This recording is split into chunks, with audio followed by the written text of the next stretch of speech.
시청자 여러분 안녕하십니까? VOA 모닝뉴스입니다. 도널드 트럼프 미국 대통령이 결렬로 끝난 미북 실무협상에 대해 언급을 하지 않고 있어 주목됩니다.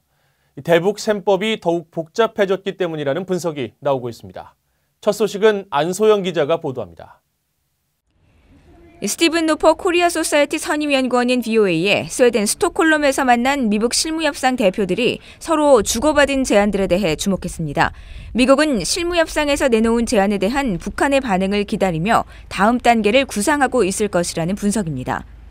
I think it's a wait and see to see where the negotiators are in terms of the formulation of their response to Stockholm in Pyongyang, formulating their next step.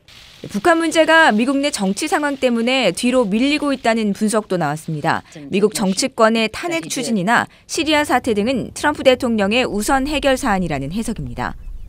President Trump has much bigger problems on his mind.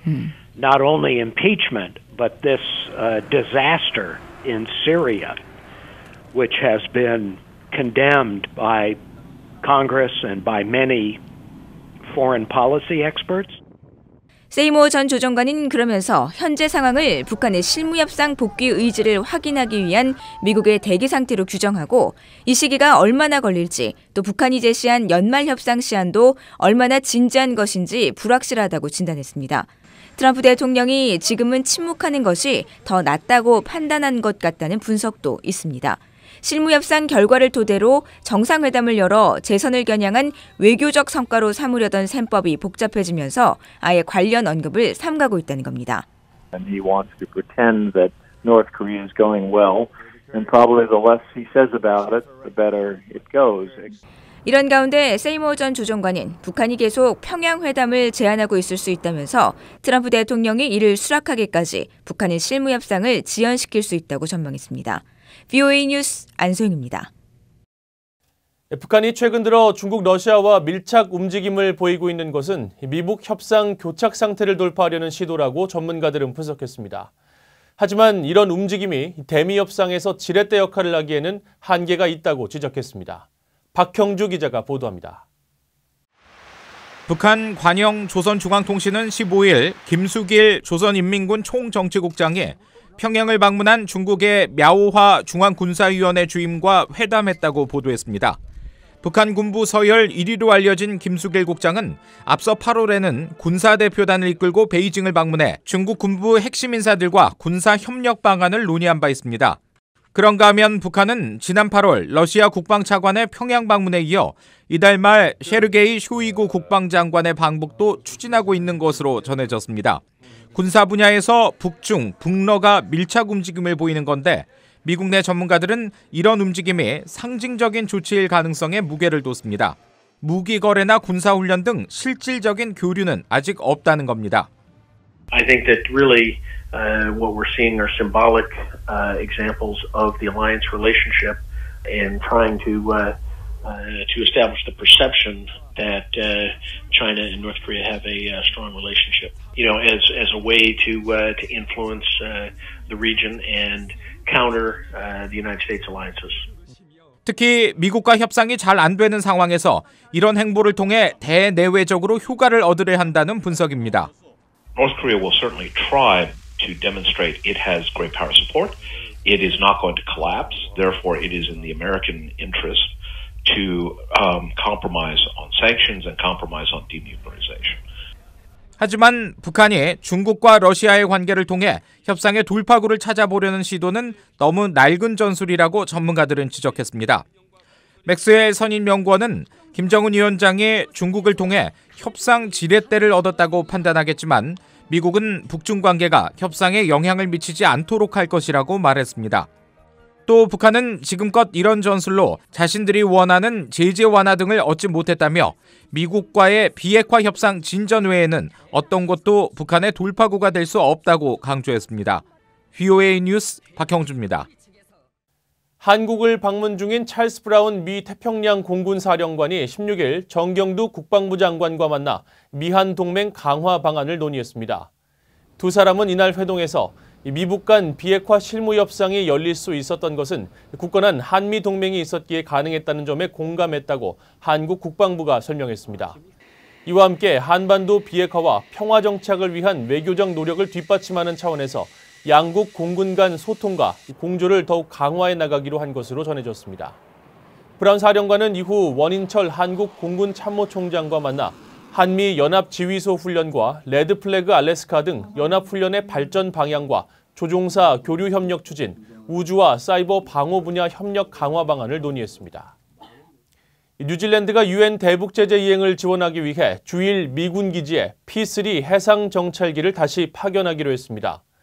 뉴질랜드 외교부와 국방부는 15일 공동 성명을 통해 뉴질랜드는 한반도 평화와 안보를 위한 국제적인 노력을 적극 지지하며 북한의 완전하고 검증 가능하며 되돌릴 수 없는 비핵화를 위해서는 대화와 더불어 유엔 안보리 대북 제재의 완전한 이행이 필요하다며 이같이 밝혔습니다. 또 이번 해상 정찰기 파견은 북한이 제재 대상 물품을 불법 환적하면서 유엔 안보리 대북 제재를 회피하는 것을 차단하기 위한 동반자 국가들과의 공동 노력에 대한 두 번째 기여라고 설명했습니다. 앞서 뉴질랜드는 2018년 9월과 10월에 유엔 안보리 대북 제재 결의를 지원하기 위해 해상 정찰기를 파견한 바 있습니다. 북한의 기아 수준이 일부 아프리카 국가 등에 이어 전 세계에서 26번째로 심각한 것으로 조사됐습니다. 주민 절반이 영양 결핍 상태이고 어린이 5명 가운데 1명은 발육 부진을 겪고 있는 것으로 나타났습니다. 조은정 기자가 전해드립니다. 독일의 세계 기아 원조와 아일랜드의 컨선 월드와이드는 15일 발표한 2019 세계 기아 지수 보고서를 통해 북한의 기아 지수가 27.7점으로 조사 대상 117개 국가 가운데 26번째로 심각하다고 밝혔습니다. 기아 지수는 전체 인구 중 영양 부족 비율과 5살 미만 영유아의 저체중과 발육 부진 비율, 사망률을 종합해 산출됩니다. 북한은 지난 2016년에서 2018년 사이 전체 인구 중 영양 부족 인구 비율이 47.8%로 추정됐습니다. 영양 부족 인구 비율이 북한보다 높은 나라는 단 2곳으로 짐바브웨 51.3%, IT 49.3%였습니다. 2014년에서 2018년 사이 북한의 5살 미만 영유아 19%는 나이에 비해 키가 작은 발육부진 상태였고 2.5%는 키에 비해 몸무게가 가벼운 체력 저하였습니다. 북한 영유아의 발육부진 19%는 저개발 국가 평균인 32%보다 낮은 데다 세계 평균인 22%에도 못 미치는 수준입니다.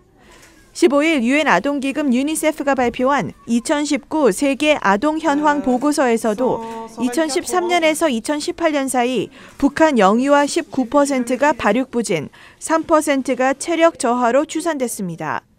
또 5살에서 19살 사이 어린이 가운데 5%는 영양실조, 성인 여성 가운데 8%는 저체중이라고 보고서는 밝혔습니다.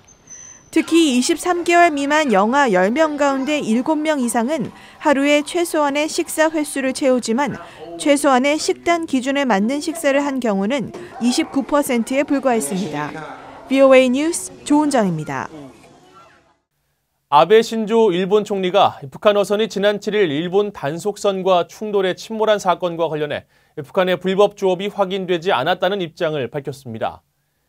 아베 총리는 15일 참의원 질의에 출석해 일본 당국이 당시 북한 승조원을 구조한 뒤 이들의 신병을 확보하지 않은 것은 문제라는 야당 측의 지적에 대해 위법 조업이 확인되지 않았고 어업주권법에 근거해 납포할 사안은 아니었다고 답했습니다.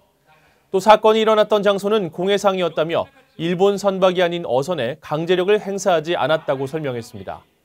한편 북한은 이번 사건에 대해 정상적으로 항행하던 어선을 일본 정부가 침몰시킨 것이라고 주장하며 배상을 요구하고 있습니다. 미 국무부의 데이비드 스틸웰 동아시아 태평양 담당 차관보가 16일 스웨덴 실무협상 이후 처음으로 미 상원 청문회에 참석합니다. 스틸웰 차관보는 상원 외교위 동아태 국제사이버안보정책 소위원회가 인도태평양 전략을 주제로 이날 개최하는 청문회에 랜달 슈라이버 국방부 인도태평양 안보 담당 차관보와 글로리아 스틸 국제개발처 아시아 담당 부처장 대행 등과 함께 출석합니다. 이번 청문회는 미국의 인도태평양 정책을 담은 아시아 안심법 또는 아리아법의 이행과 인도태평양 전략을 점검하는 자리입니다. 또 스웨덴 미북 실무협상 결렬 이후 트럼프 행정부의 대북 기조와 함께 한일 관계 등 한반도 문제를 포함해 홍콩 사태 등 지역 현안들이 포괄적으로 다뤄질 전망입니다. 이상으로 VOA 모닝 뉴스를 마칩니다. 시청해주신 여러분 고맙습니다.